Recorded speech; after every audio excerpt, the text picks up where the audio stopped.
Jim Webb, welcome to the studio. This is an absolute treat to have you here tonight. Thank you very much for having me. You got your Class Bs on? I thought I'd get dressed up tonight, yes. I love it.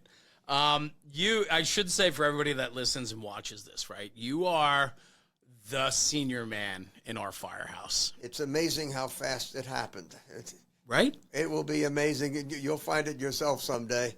All of a sudden you turn around and you're the senior man. I mean, I have 30 years in this year. Right, I saw that at the and it goes, Old Timers Night. Yeah. Which Old Timers, I want to get back to that because I love, that's my favorite dinner of the year for our department. This has been an absolute treat. The only other person I had on from our department was my father. Right, I saw that. And that was fun, and he didn't know what to expect. And I think he's itching to come back on because I think there's so much more now. He knows how to navigate this, right, and do that. Yeah. But I want to say this. You were always that guy in the fire department that I remembered as a kid. And so often on National Fire Radio, I talk about the nostalgia of yesterday. And I remember those, long coats, flannel liners, hip boots, right? Right when I came in 95, you guys had changed over to bunkers. Right. A couple guys, I think, still had some hip boots laying around. We still had the long coats. We had salad bowls on our heads. We were wearing those Metro yellow helmets. Things. You remember those? Yeah. Which we had gotten away from leather. And so on. But that was in 95. We rode the tailboard only on the mini pumper going to brush fires, right? But before that, you guys rode the mini pumper to car fires and extrications. Well, we rode the back bumper for everything. Right. The one I remember was on Huron Road. The fire was up on top of Huron Road. We were down on High Mountain. Yeah. And we hit the bridge because you could see the glow in the sky. And all four of us came off the deck. No way. And back down. Yeah. That's wild. Then they put the big loops on the bar so you could put your arm through. Right, put your arm through. Because half the time you're getting dressed on the way. Yeah, that would be the job, right? I remember it was always nobody walked. Nobody walked. Everybody ran into the firehouse. Yep. That siren went off 12 full cycles, right? This is when I'm a kid, right? When I was a kid. Right. Siren would go off 12 full cycles. It would blast through town. There were like 6 or 7 of them throughout the town, right? There were 6, yeah. And then next thing you know, by the time the 12th cycle is winding down, first due engine, 334, was out the door at a headquarters. I remember that. Explicitly, I remember that. And it was always guys hanging off this thing. Yeah, and back then you had more guys than you could use. Right. You had to throw the junior man off. He had to wait. He had to wait for the next truck.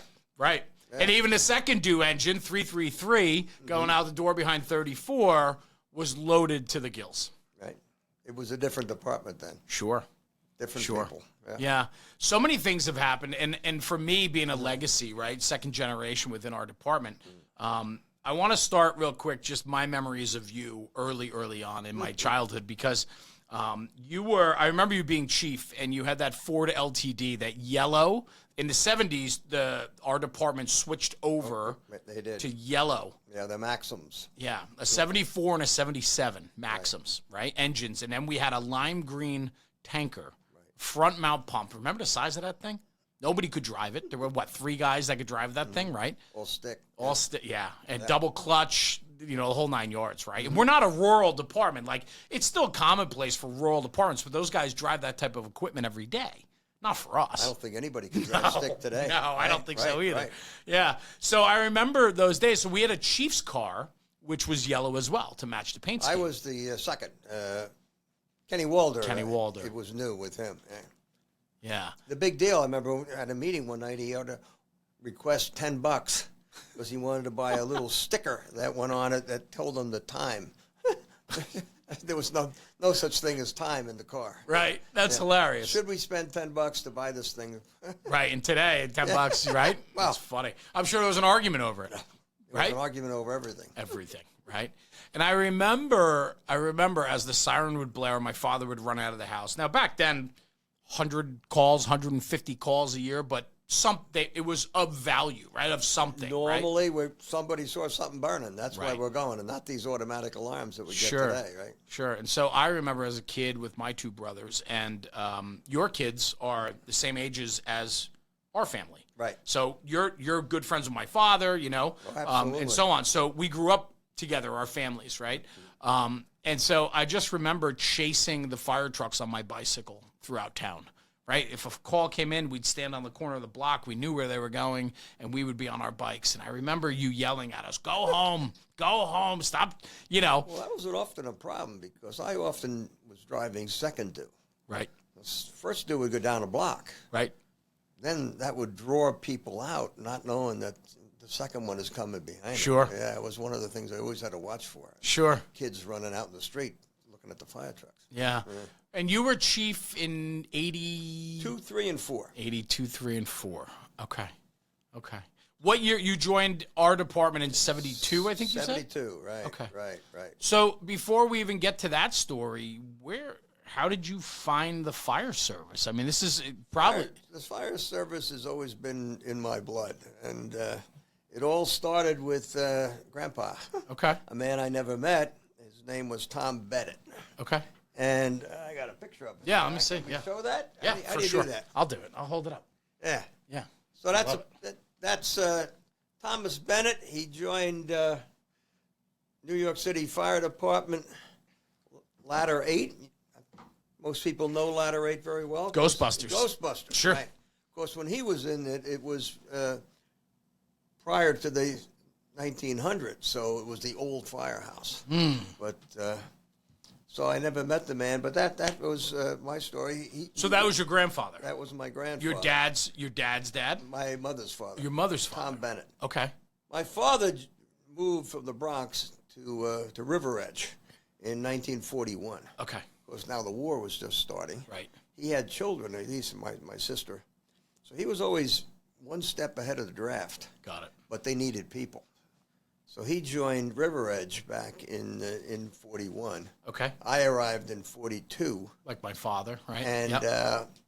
I'm a week older than Are you a week? That's right. I knew that, actually. 1 week, so Yeah. I always claim I'm your elder. Yeah, you're smarter than him. Right. Yeah, right. Yeah. Listen to your elders.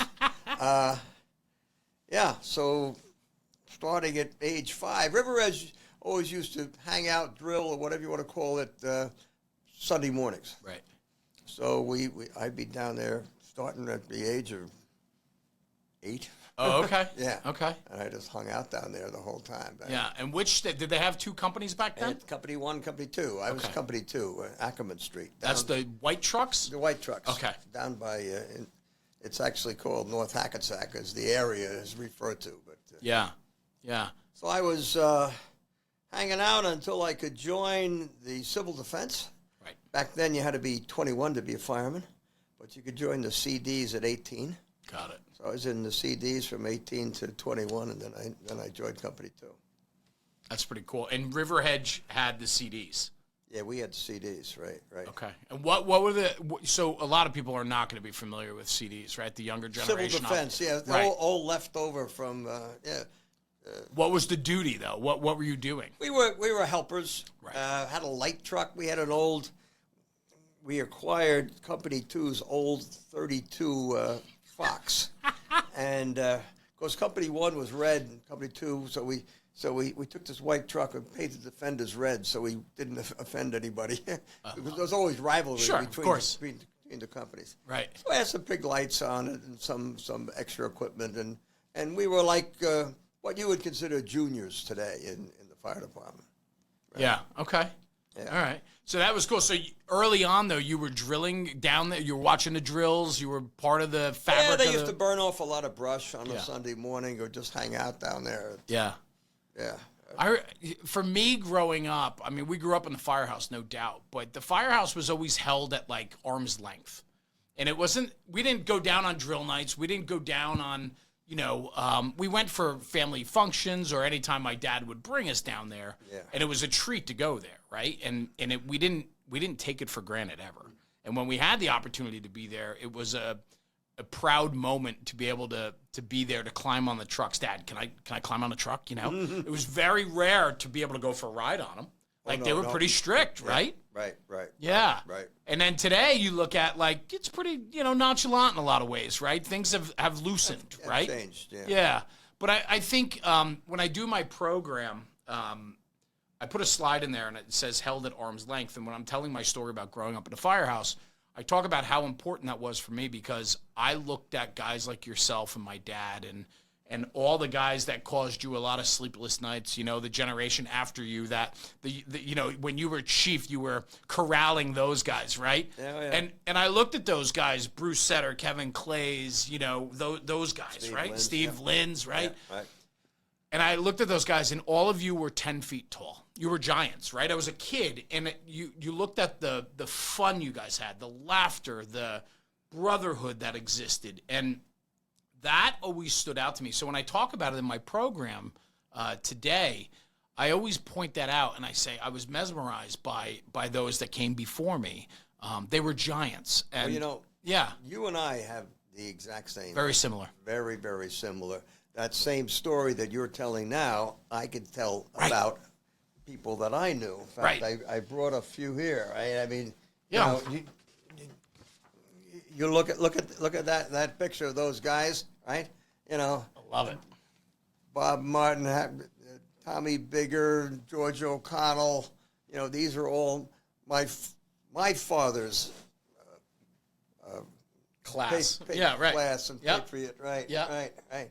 So, I can still remember all of those guys in quite a bit detail right now. Yeah, and I think about how much fun they had, the laughter, I always remember Kevin Clays with the helmet on backwards, right? Like always just enjoying their time. It was enjoyable. And I talk about that today, and I just say that, one, I always say if you're not having fun, we're doing it wrong, right? There's something wrong if we're not having fun. Right. It is work, right? It's a duty, it's a job, but we should be enjoying every step of it, right? We enjoy going to fires as much as we don't want to go to fires.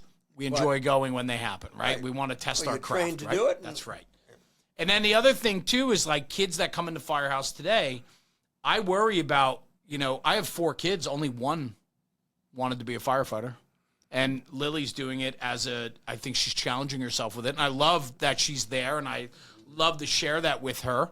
But my other 3 didn't want to do it, right? Chris for you, right? Christopher for you? Chris, my oldest son, Right. Same as your brother Chris. Yeah. He joined, but now that he's on the West Coast, and it's a paid department, so Yeah. I saw him at our 100th, and Yeah. he came in, and we were chit-chatting, and he said, he's like, I watched the podcast. And I go, what are you talking about? He goes, no, I've seen it before. He goes, I watched it. Yeah, I know. And I was like, no way. So that's when I invited you to join me. I was like, I think Chris will get a kick. Just let this pop up. Yeah, right? That'd be fun. We'll take a picture tonight standing here. It'll be good. And so on. But, yeah, my childhood was centered around the firehouse. Mm-hmm. And I know yours was too. Those early days for you, what was it? What was the draw? What was it for you? I don't know. It was the companionship. Yeah. And as you say, it was just the thing you did, and it was, so enjoyable is one way of expressing, but it was giving back, if you want to call it, to the community. I think it's part of it. And it was like, it was a no-brainer. It wasn't like, should I do this or shouldn't? This is absolutely what we're going to do. Yeah, and back then, too, it was very social as well, right? I mean, you went to fires and you went to calls, but the training wasn't what it is today, right? No. And the call volume's not what it was today, right? So it really was, I remember cards and sharing a few pops, after drill or training, right? And, like, the firehouse was a center of social activity. It was a fun place to be. Yeah. The way it should be. Oh, there was so many events at, at the Rock Oak Lodge. I don't know if you remember that. Oh, yeah. There was going up to Bear Mountain on a bus ride, right. Dinner. There were so many different social events. Yeah. Yeah. The department was very different, too. Like most volunteer departments, right, things have evolved and changed. And, for us now, the younger guys that have held on are starting to root and to have families. Mm-hmm. And I hope we see another round of kids come through the department that are legacy kids, but we're not really having a lot of members' kids join anymore. And then we're also missing that age group, right? That 30 to 40-year-old age group, right? And it's so typical. They'll join at 18 while they're in high school and very, very active, take every course. Go away to college. We'll have them for the summer and on breaks. Yeah. graduate, maybe a year or two, and then they move on. Yeah. Meanwhile, I call them the bulls. Right. They're doing all the work. Yes. And the rest of us are just getting older and older and older. Yeah, and the hard part, a couple things with that, right? The hard part is we're asking more of our older guys than ever before, right? I mean, how many years in the department now with us? 53. 53 years of service, right? And you're still coming out when you can, you know? Well, I'm down to the radio desk now. Yeah, yeah. But, I mean, you could stay, if you wanted to jump on a rig and go for a call, you could. I could. You could. Yeah, I was driving for quite a few years. Sure. But I turned 80. Right. And I just said, I don't think it's... Yeah, it's not worth I it. feel perfect. I feel, very confident. Right. But on the other hand, Sure. Be responsible and, for a guy that age driving a... Yeah, I get it. Well, So I still come out to, run the radio desk and do all we can do. Yeah, but there's value in all that too, and I think what's important is that you stay active and you stay a part of it. I mean, that's what we need to have, But we are looking to our senior members for more than ever before. Usually a guy 25, 30 years, he gets to slow down. Monday night drills, he gets to go in and have a pop instead of, going out and train. And now today, we're asking more of our senior people, right? Right. On the flip side, what's exciting for me and what I truly enjoy about our department is how many career firemen we've created. Yes, right. We've trained quite a few. I mean, you look at how many kids have come through our system that are now. We had a car fire last night, and I think we had 6 career firemen there out of 10 guys that showed up for the car fire. Yep. Right? And so, like, when you look at that, it's exciting to know that our culture, I like to think that our culture, in a way, inspired them to do this as a career. New York City, right? Jersey City. Sure. Right. Patterson. Teaneck, Englewood, right. The list goes on, right? And you can see the new ones coming up. Sure. Eyeing the same thing, right? Yeah, sure. and that's exciting to me. And Right. that is the one thing that I think speaks volumes about the department that we are. I know we've had our struggles and hiccups, and it's not the same, and it's different than what it used to be, and, all of that. But at the end of the day, the firematic approach is super important in our department, and that's what I value. Right. I value that a lot. So for you with River Edge, you were young, man. You were young. Did you have that cool mustache back then? I was mustache when I was chief. Okay, that was when you were chief. Yeah. Okay, you were never in River Edge though. You were a fireman, right? Were you ever an officer down there? No. Okay. No. Okay. No, I thought I had a picture. Yeah, no worries. Yeah. So when you came up to Franklin Lakes, what year was that? I moved into Franklin Lakes in 70 and joined the fire department in 72. Okay, so you waited 2 years to join. Well, it's one of the things, you're young, you join in, but I'm still wearing my River Edge coat. Yeah. And I went into the local building supply, Bill Langdon. Yeah. And he said, oh. And that just gave me that one little push. I was just waiting for it to That was it. And here I am. Yeah. Yeah, I was back in. Did you miss it? Oh, yeah. Itching. Yeah, right. So. Okay. And then the whole world changed. Sure. Honey, I'm joining. And she's like, it was only a matter of time, right? I'm sure your wife, I don't know, Mrs. Webb. I still call you Mr. Webb, I think, at times. I'm sure she was not surprised. I think there was I drove away up from my wedding reception, and they had painted my car. And it said firehouse first. That's perfect. Second, Adeline third. Yeah. I'm sure that went over well, right? Yeah, that was good. Oh my gosh, that's good. Those are the stories that I love, right? Yeah. That's what I love. And that's what I think what the brotherhood is, right? Yeah. That's what it's supposed to be, right? Having fun with one another. So when you came in, and you mentioned Franklin Lakes Building Supply, I remember the fire there. Remember when the tower lit off? Oh, yeah, I was first there. I was first due on that one. I was chief then. Oh, you were? Oh, okay. Yeah. We walked up from our house on Ackerman Street, walked up, and I remember just seeing fire ripping out of the top of that tower. Yeah, I drove over there. One of the first times, got the bolt cutters out of the trunk, cut the gate. Hydrant was right in front, and then... Right around the corner from the firehouse. Right around the corner from the firehouse, yeah. Yeah. He was waxing his boots, I believe. He was waterproofing boots with wax and a candle or something. Of course. That's how it started the fire. Yeah. Okay. Well, I remember that as a kid. I remember standing in Franklin Ave, and I'm just watching, and this place was roaring, right? It was like a 3-story. There was a big tower, yeah. Right. And we tried. It was more of let it go and protect the exposures. Yeah. It was an old circus house. Oh, really? That's what all those buildings in the back. There was a circus, and this was their winter quarters. Oh, really? I had no idea. Yeah, the buildings in the back, and one of them was very tall. I don't know why circus needed a tall building. Okay. Yeah. Oh, I didn't know that. Yeah. I mean, I was young. I was 77. You were chief in 82?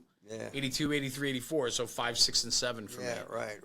And then my brothers are a few years older, so I would tag along with them. But when I first joined, I joined in 72, and that was the Cider Mill. Okay. You remember?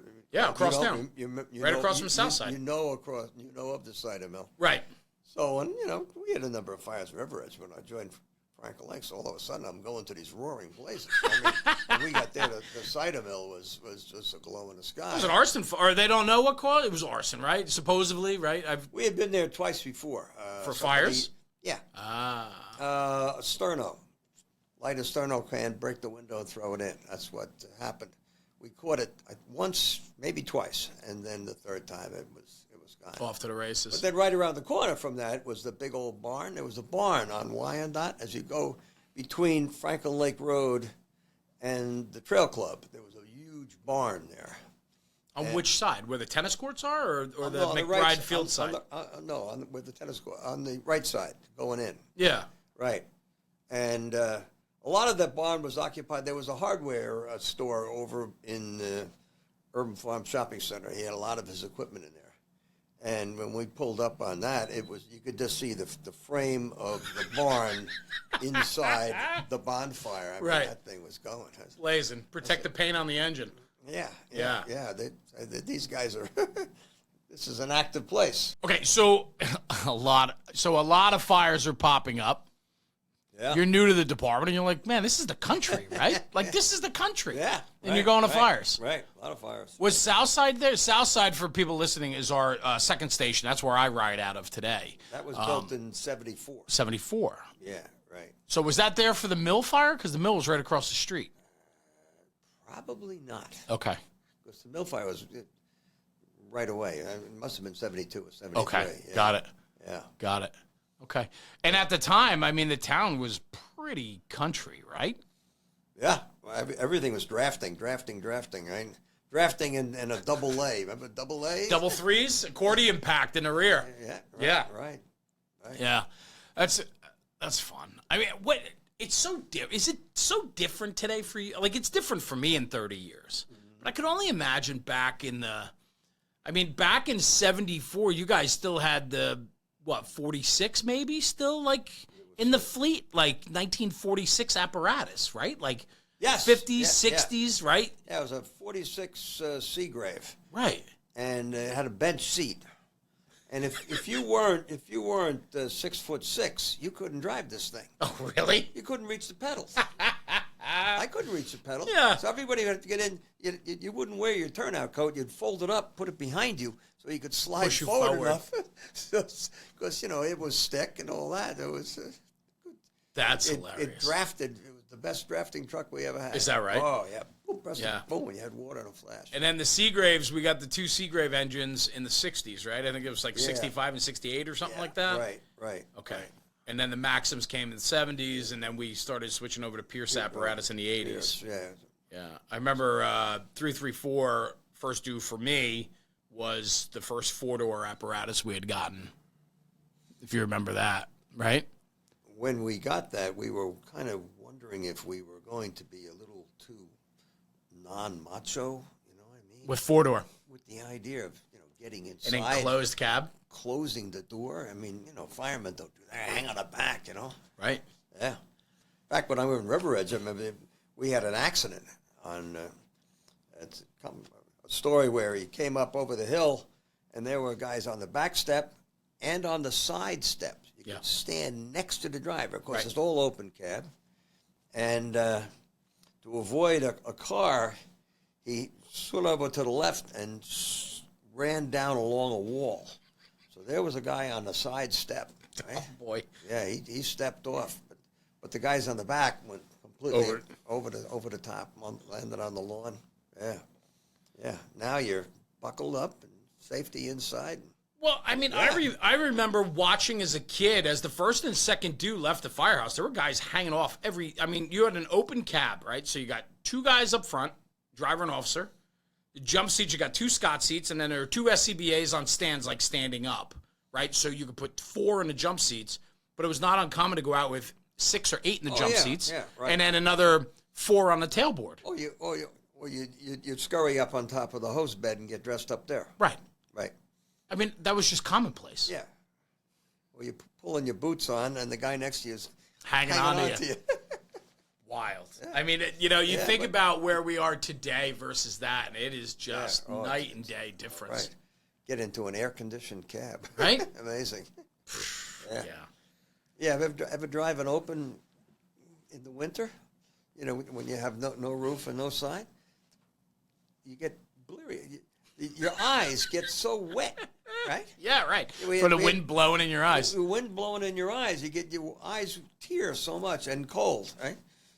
And then we had gloves, and especially driver's gloves, these big handles. So your hands I have fireballs. Have you ever seen the fireball gloves? That's all we had. You had them. Yeah. I don't I have a pair. Still have them. I have a pair in the other room. Yeah. So yeah, I have. Somebody gave them to me a while back. They're fantastic. I wish they would still make them for drivers. Yeah. They're great. Your hands don't get wet. They're great. They're rubber gloves. Right. They're fantastic. So what else do you have over there for me? What do you? Let's go down memory lane here. There's a picture of my dad. This is when he was. That's Joseph Webb when he was chief back in. And this is River Edge. River Edge, 1954. That's cool. Yeah, I love that. This is when back in the 40s when River Edge could turn out quite a few people. Was this parade or something like that? I think that's probably 4th of July. 1954, it says on the back. It is 54? It is. It says it on the back. Yeah. But then something else that's very different back then. Wives. Yeah, the ladies' auxiliary. Look at the size of the number of people that were in the ladies' auxiliary. It's just surprising how many people. That's my mother over here on the far left over here. Yeah, and it says 54 also. Yeah, probably the same day. Probably the same, 4th of July parade. And I see one red engine and I see one white engine. That's right. What's the antique down there? What's the antique at the white? What do they have down there in River Edge? Don't they have an antique fire apparatus down there? They have gorgeous. A 62 Seagrave. Okay. It's gorgeous. It's gorgeous. It's like the day it rolled in. Yeah.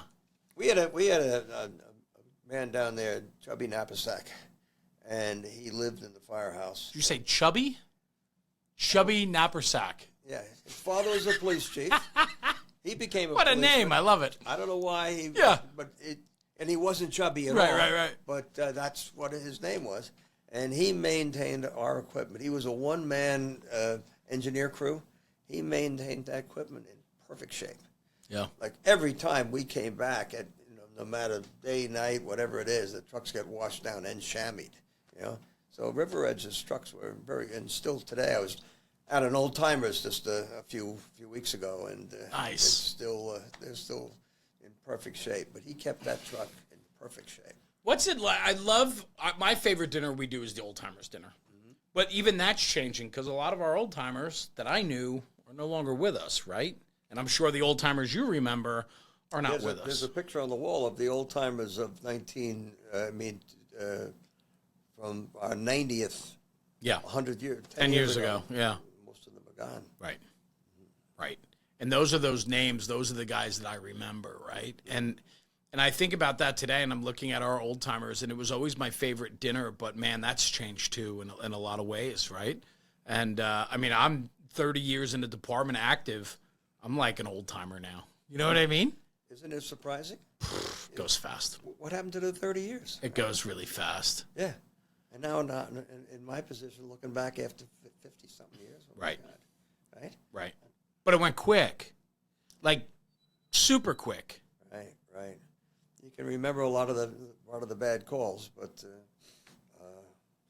time goes by so quickly. Yeah. It does, and I wonder.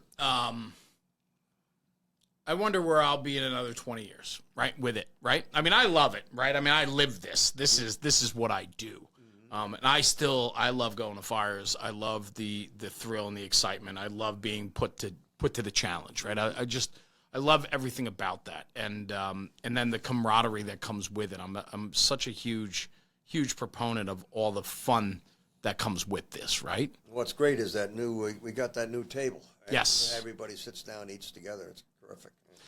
Yeah, it's there's a great feel. We have in our headquarters, it's an old bowling alley. That's right. That one of the guys salvaged from somewhere or got it from someone, and they resurfaced it, put our logo on it, and a bunch of other things, and then glossed it over, and probably seats 25 people. Something like that. Yeah. Yeah, it's nice. It's nice, and it fits the room well too. So I'm glad that they did that.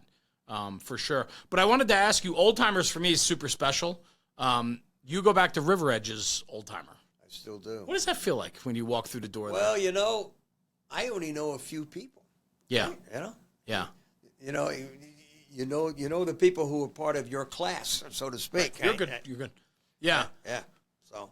But are there any guys that you remember that, I mean, you left, and I'm sure a lot of guys had stayed. Are those guys still... I mean, not many. When I go back now, I know 5 or 6. Yeah.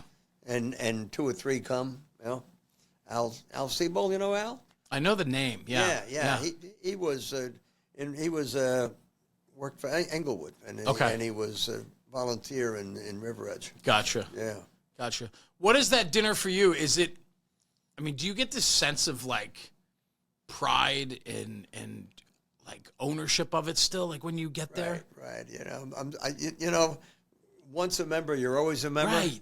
And that's what we like to do at our Old Timers, to bring back everybody. Even though you're not here anymore, you're still one of us, Yeah. Yeah, I every once in a while I get back up to Poughkeepsie, where I rode for a couple of years, and I don't know anybody there anymore. There's only one guy. Nobody works there or volunteers there that was there when I was there. Right. Nobody. It's all new faces. I think a lot of them know me only because my partner Rob, who helped me with National Fire Radio for many years, is a deputy chief there, and the stories live on. I think some of our good stories and so on. But I still enjoy going back and seeing what they're doing there, and I love walking through the door. Just being back in the building again. Right? Just being back in the building. And it's funny you say that, because I did a podcast the other day with one of my buddies. We were talking about the nostalgia of it. His father was instrumental in his career. He's a New York City fire lieutenant now, and his dad was a longtime volunteer, and he was so mesmerized like I was as a kid. Same age as me, so like we have all the same conversations, right? Yeah. And the one thing that came up always was the smell of the firehouse. And we talked about that. And I know when you walk into headquarters, it has that distinct smell, right? You can't replicate I think it's it. the tires. Right? I think it's rubber. Yeah, it's rubber and diesel. Right. Rubber. Yeah. The rubber, I don't know, tires haven't, and... Or you walk in and we just had a fire, right? And then that, or you open the cab and you go, had a job, right? Yeah, right. Those are those memories for me. And when I talked about this a week or two back on another episode, I got so many people reached out to me about that, and I think when we have conversations like this, it really pulls at the heartstring of guys that are as similar to us growing up in it and thinking back to those early days. Now you have to wash all your gear, right? You got twice a year, easily, after every fire. Yeah. I mean, it was the guy who had the most smashed-in helmet was the, right? You had to have the thing that holds the shield and so forth. All well, this is a beauty. I mean, this is as beautiful as it gets. I mean, that's the old classic. What's the date code? The date code is What is the date? Oh, my eyes are so bad now. The date code, I think, is I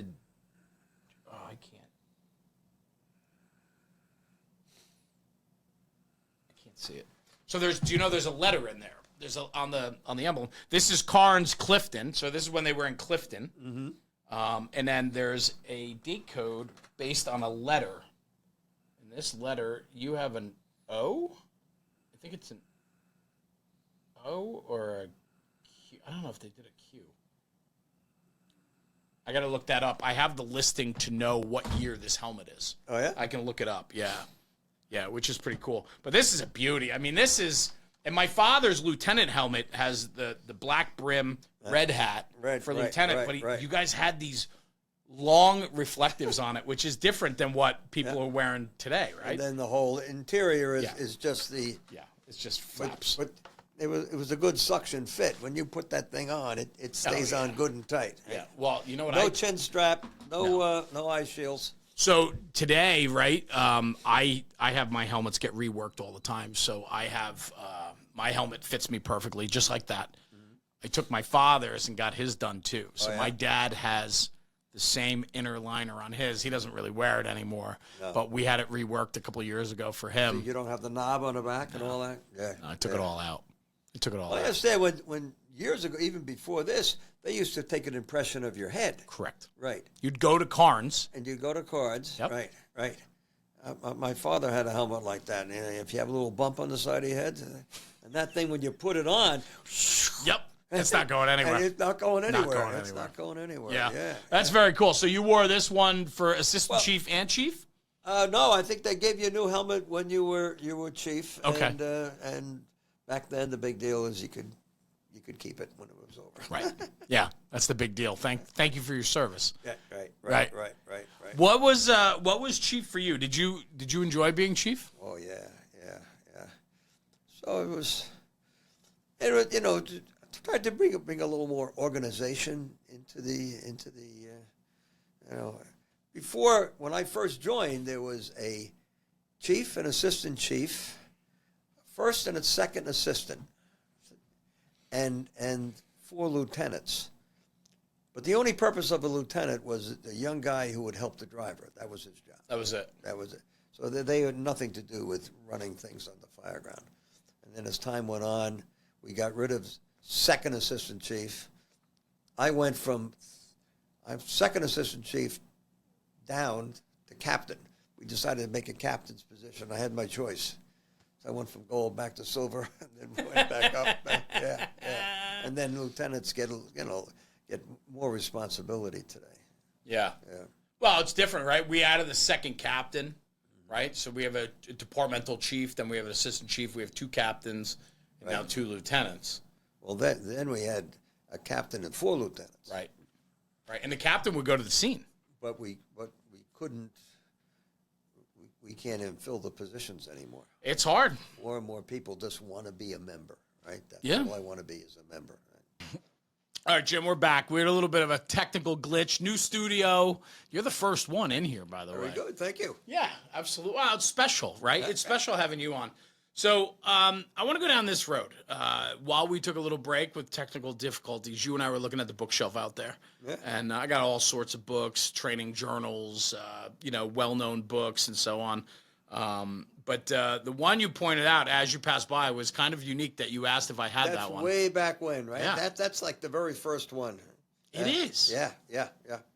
Very cool. And not many people know about that one. And I love pulling that out because it's got a tremendous history of the New York City Fire Department. The one I have is my father's. Is that right? He got it. Right? Oh, very cool. He passed it down to me. Very cool. So let's talk about New York City a little bit, right? Your grandfather, Ladder 8. What a great shot, by the way. That's pretty cool. Yeah. What a mustache. Nice. Look at the hat, too. Eh? Right? Did your mustache ever look that good? Do you have a photo of it? I did bring Yes. This is what I remember growing up, Chip. Oh, my gosh. Look at that. Look at the glasses, right? Like, that is... Everybody had to have a mustache back then. Gold. Right. So I love that. That was the That's old so chief cool. picture. Yeah. But you're in New York City. You worked in New York City. So volunteer firefighter at home, but you worked in New York City. I worked in the city for 40 years. Yeah. And you were an engineer? I was a civil engineer for Con Edison. Okay. So we were on 14th Street, and Ladder 3 was on 13th Street. Sure. Right across the way. In fact, Ladder 3 is the ladder truck that's in the museum. In the museum down the bottom of the. Have you been? Yeah. Right. Overwhelming. Yeah, it is. Right. It is hard to it's hard to get through at times, Even the reflecting pools, knowing some of the names on there personally, right? Yeah, Dana. Yeah. Yeah. I had to go down there. About a week later, I was down on the site for a couple of days. Con Edison owned a substation, two major substations on the bottom of building number 7. Right. 7 was the trapezoidal building that collapsed around 5 o'clock. And they were built as Trade Center 1 and 2, to power the Trade Center itself. And then the demolition contractor wanted to know what's he going to find when he gets to the bottom of the pile. And one of the amazing, a transformer is about 25 feet square, about 15 feet tall, made of 1-inch steel plate. Right. Yeah. And it's full of 30,000 gallons of oil. And though I brought all these plans down to him, it's amazing. I mean, when a building falls on anything, everything was just crushed. Really? Yeah, we thought they'd find those intact. Nothing. Right. It's incredible. Yeah. What happened there? What I didn't know this story. I know a lot about you, but I didn't know that you went down to the pile after. Well, I had to go down and talk to the demolition contractor, and then of course you could see what was going on down there. It was. Con Edison made me wear a respirator. I don't know, you can't talk. Right. But they were right. Yeah. How many people have? I think we've lost more guys from cancer than we did that day. Right. Yeah. Yeah. Right. In Wyckoff too. Right. So awful. Yeah. Absolutely awful. I didn't know that about you. I did know you were a closet FDNY buff. Oh, everybody is. Right? Yeah. Talk about that a little bit, because working for 40 plus years in New York City, commuting in, I'm sure you've come across craziness and watching them go around the corner. Maybe I'll take a longer lunch, right? Well, it wasn't so much lunch. I remember the telephone company on, what were they, like 2nd Avenue and maybe 12th, 13th Street? Right. Yeah, where they had all the PVC. Yeah. You were at that fire? Yeah. The smoke coming off that building, how it was coming off and wrapping around the building from the wind, right? Well, one side of the building was clean as could be. Right. And then the wind was just taking it right around. And they worked on that thing for hours trying to get to those cables. A lot of guys were sickened at that fire too. Yeah. What was that? Polyvinyl Was that the chloride. 70s? Yeah, I can look probably. it up. I don't know. I can look it up. Yeah. I'm curious for myself, to be honest with you. Yeah. Telephone company fire. I should know this. 1975, New York Telephone Exchange. Yeah. I'm a little late for work that day. I was a little late for work.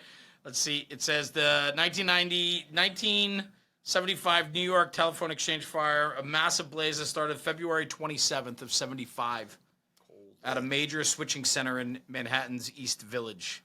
Yeah. Caused by a short circuit in the basement. That's what it was. It was deep-seated fire, and the smoke was...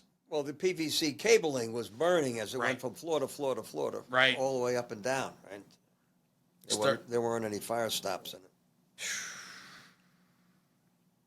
But anyway. 5-alarm fire drew 699 firefighters and 59 units, or 75 units. Yeah. Duration was over 24 hours. It just went on and on. And then the telephone service was disrupted for 175,000 customers and 8,000 businesses in a 300-square block. Infrastructure, that's what you did, right? Yeah. Well, I did. I was a civil engineer, so we do power plants, substations, roads. Do you know the history of incident command coming from Con Edison? That Con Edison was one of the first organizations to implement incident command, and then they taught the command system across the country. Is that right? Yeah. Yeah. So they would run incident command at their incidents, things, and they had an organized system. We did. Right. Yeah. Every time you'd see a picture of we wore blue helmets and a white fire helmet. Yeah. They were instrumental in designing incident command across the United States, which is pretty interesting. And now I want to go back and like look up that history and find Yeah. that, which I could probably do in my library next door here, right? Yeah. But that's pretty cool. So that'd be an interesting job for you then. Oh, it was. Oh, yeah, yeah. Did you the infrastructure in New York City? I know I've had the opportunity to go in some pretty cool places. You know, I've been up in the ventilation towers of the Lincoln Tunnel. I've been on the roof of the Empire State Building. I've been on the roof of Madison Square Garden. I've been below grade in all these different places, right? In the maintenance tunnels next to the Holland and Lincoln Tunnel, like all these cool things. We had a dozen tunnels. Right. We have our own tunnels that ran underneath all the rivers. I did a lot of work in the tunnels. Yeah. The one the oldest one was back in 1890 something called the Ravenswood Tunnel, and it went from Queens over to Manhattan, and it's bare rock, most of it. No kidding. Yeah, as you walk through, and then must have having difficulty because the width of the tunnel shrinks Started down. getting There's skinnier. one little tiny spot you have to get through. Yeah. Yeah, but back in the, what, 1800s, you said? That was 1890 something. Wow. Went from Astoria over.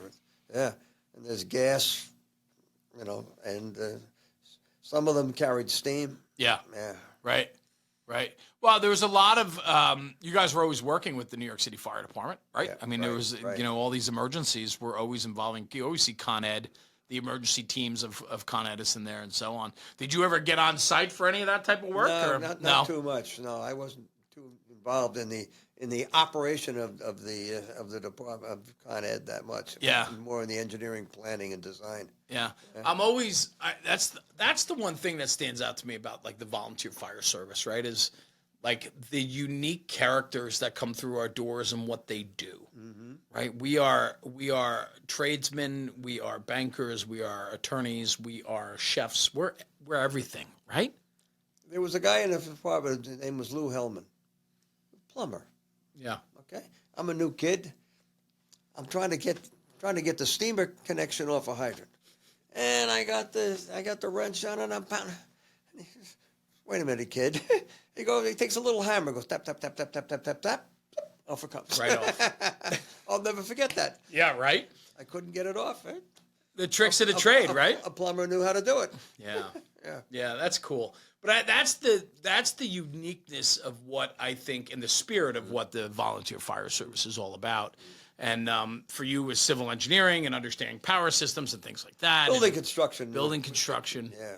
Right? And then you have everybody else that when we come together, we can find a solution to basically anything. We got a guy. That's what I love about it. Yeah.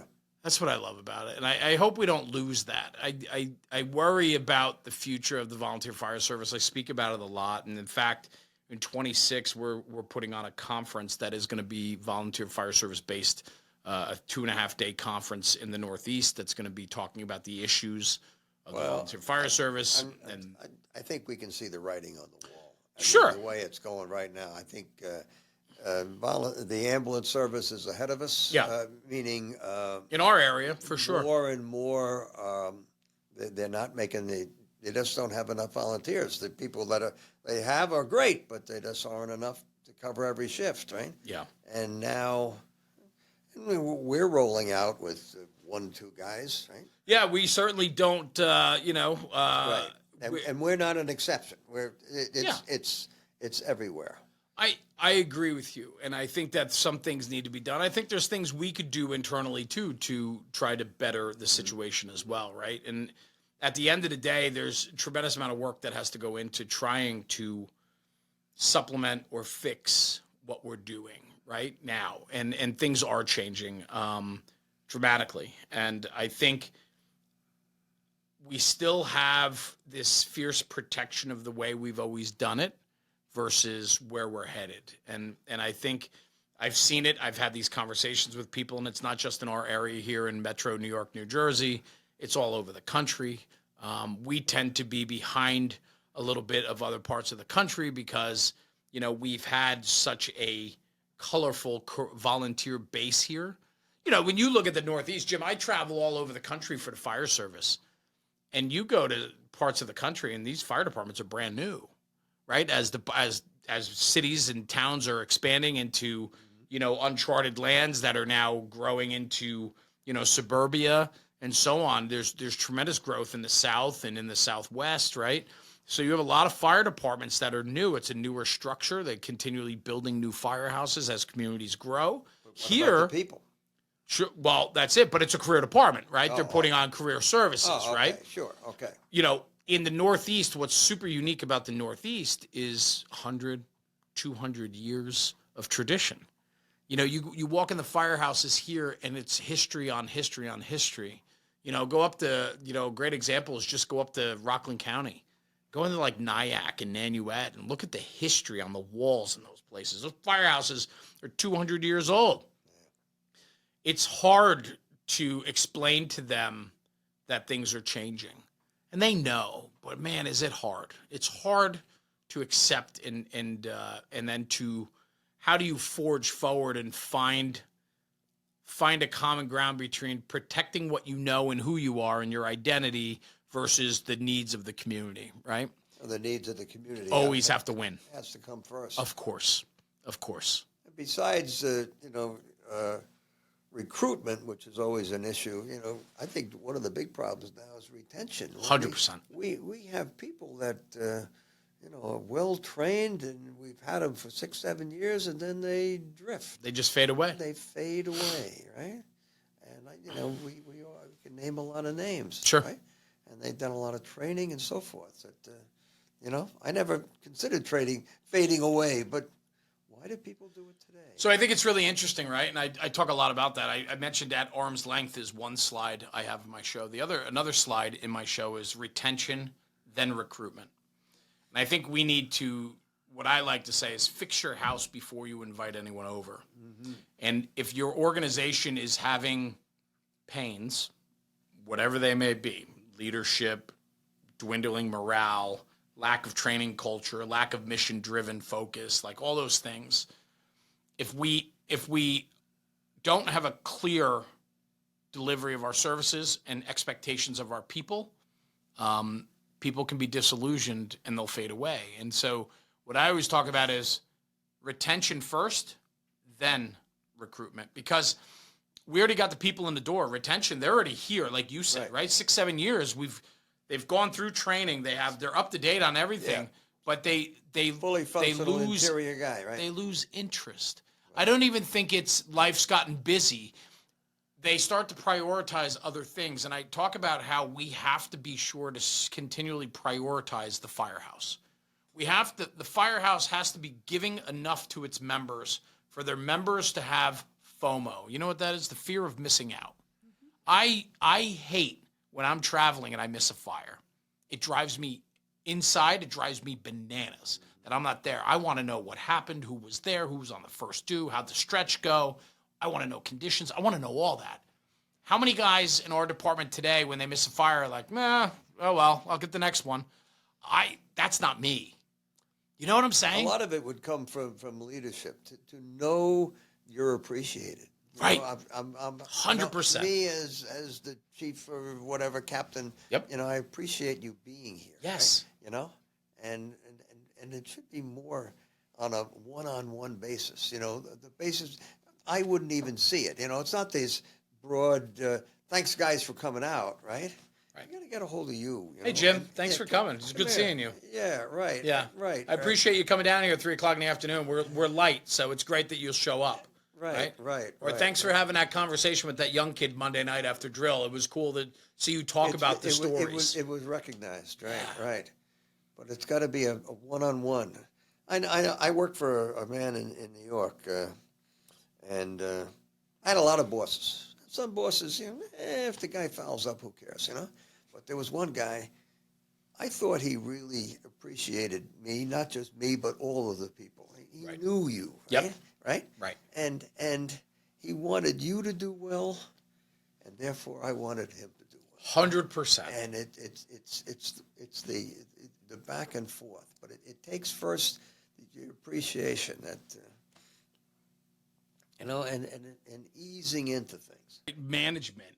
I just, a simple thank you, appreciation, it goes a very long way. And I think that that's a big part Communication skills are not people's best suit today. Most people walk with their heads down. They're focused on themselves. They don't walk around with their heads up, right?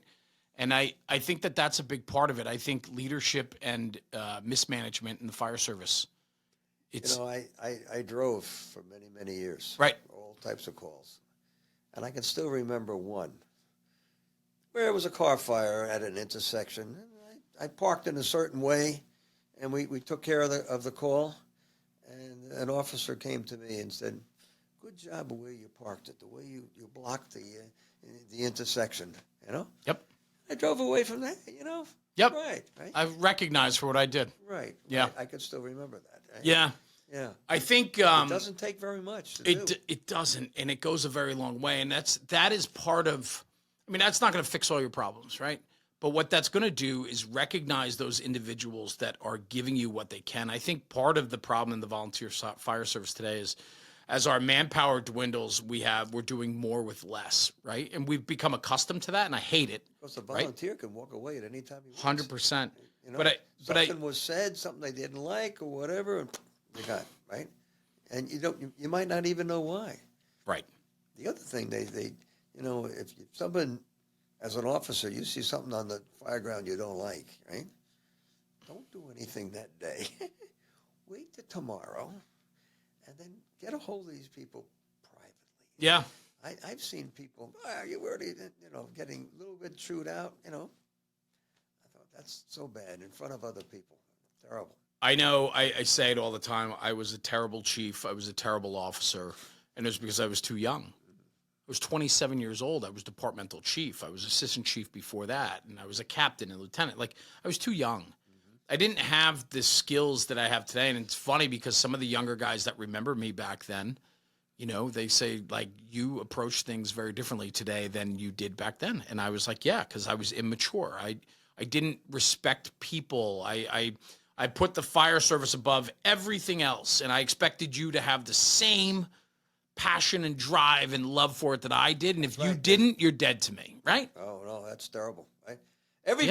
Everybody can provide something. 100%. Right? Even if this guy is, I remember, like one example that someone said, we had a little tiny guy in a fire department, little tiny, what the hell are you going to do? What's a fireman, like a little guy like that going to do? I said, he can fit in a basement window. Yeah, basement window. He can go. And he goes in the basement window, come around, open the door. That's right. Right? Yep. Everybody, and you never know that whatever the call is, that guy might be the guy you need right there then, right? Yeah, and that's the uniqueness of the volunteer fire service. And I think we've lost track of some of that. I think we've lost track of, if you're not having fun, you're doing it wrong. Yeah. And I sit here tonight with you. I'm so appreciative of you being here tonight. What a great session. Like, this should be happening in the firehouse, right? Like, Jack Willer, right? And I talk about him in my program. Do you have something on him? I love it. I couldn't come tonight without talking about, please, Jack Willer.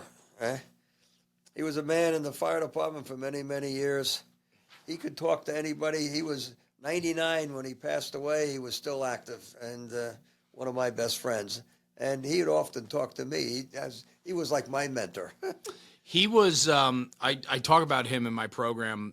If it comes up, I always talk about him. I have a slide where I talk about dismissing people. And I say, in society today, we dismiss one another more than ever. And I put a picture of an older guy up.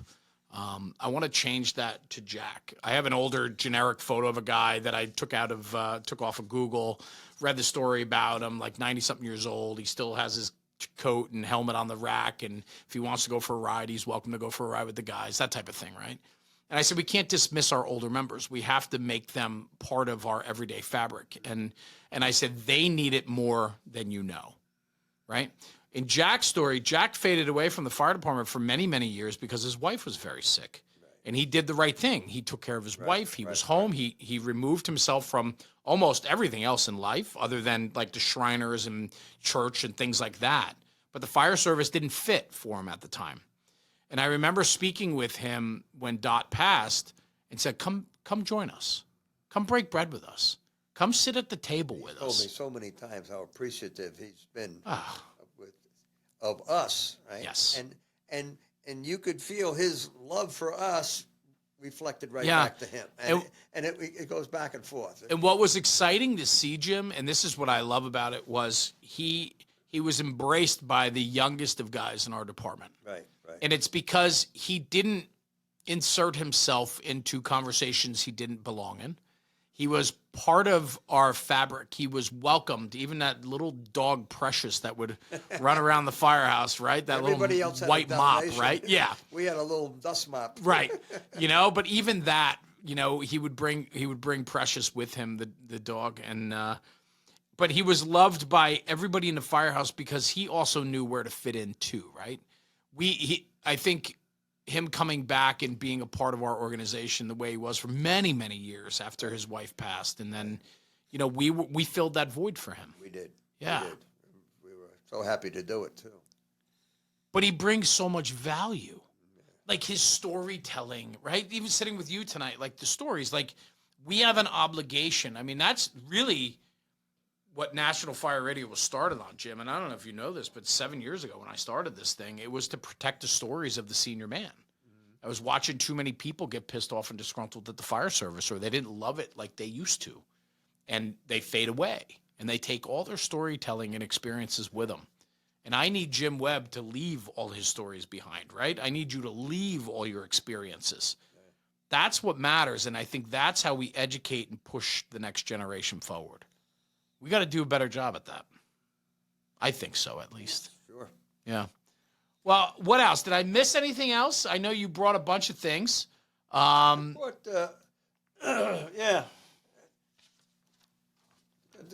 There's a picture.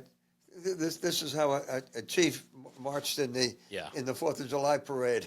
Yeah, look at the guy with the bell bottom sitting on the curb, right? I love this. Yeah, right? my mustache, my sunglasses, dark shades, cool. mustache. Cool, yeah. Frank Lakes had the coolest We used parade to have parade uniforms. uniforms, right? Yellow. Yellow uniforms. With ascots. Ascots, yeah, spats.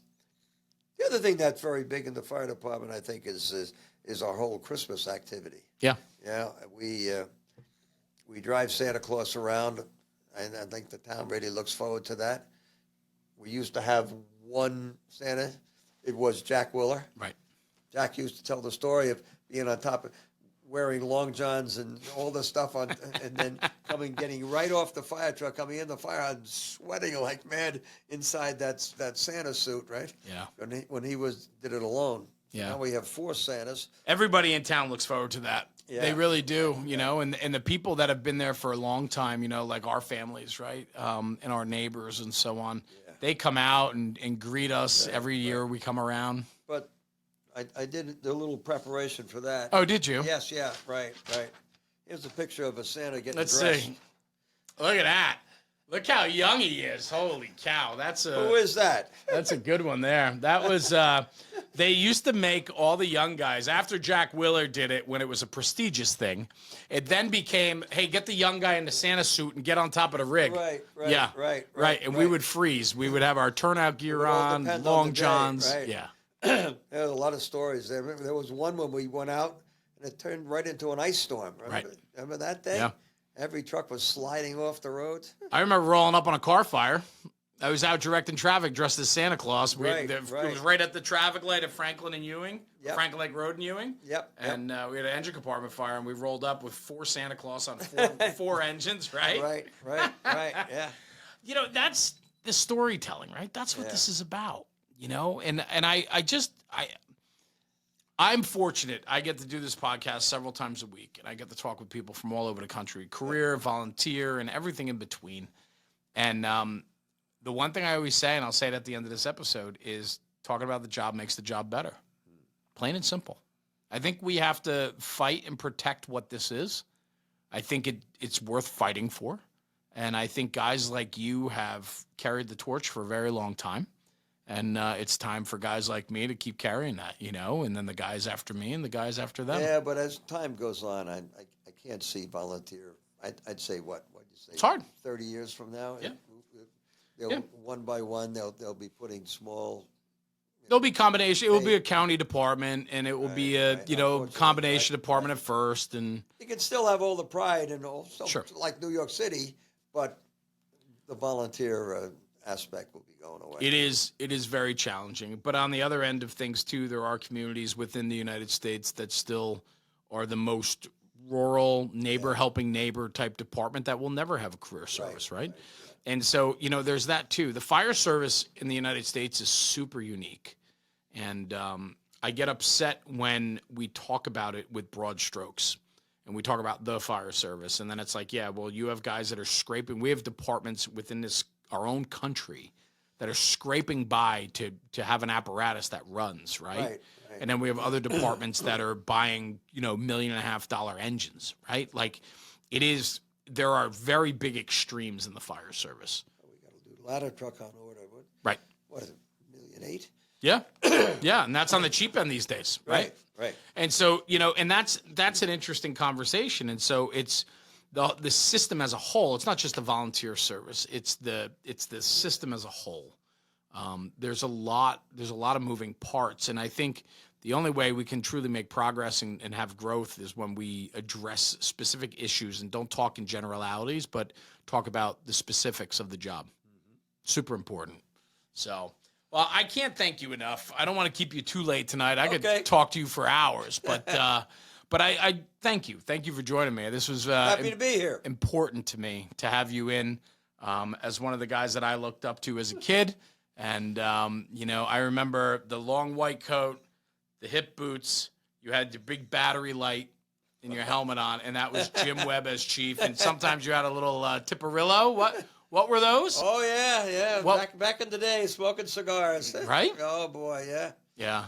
Yeah. Every meeting sitting there. A lot of our meetings, you couldn't see across the room, though. So much smoke. Yeah. All gone now. We had those. I just had this conversation the other day. I was in a thrift shop the other day in New York State, and they had the stand-up ashtrays that were chair level. So when you're sitting there smoking during a meeting, the ashtray would sit in between the chairs. Remember headquarters had those? Yep. Oh, I love those. Oh, yeah. Everybody had them at work. Right? Yep. Ashtrays. Yeah. All over the place. Yeah, that's fun. Yeah, that's fun. Yeah. Well, Jim, thank you. I appreciate you being here, sir. And let me just sign off the podcast. And thank you for joining me and bringing the photos, walk down memory lane. Absolutely enjoyed it. So very good. Thank you. Guys, thanks for tuning in for another episode of the National Fire Radio Podcast. Like I say at the end of every single episode, take this conversation, take it back to the firehouse and talk about it, because when we're talking about the job, we're making the job better. We'll see you at the next one. I'm Jeremy, National Fire Radio.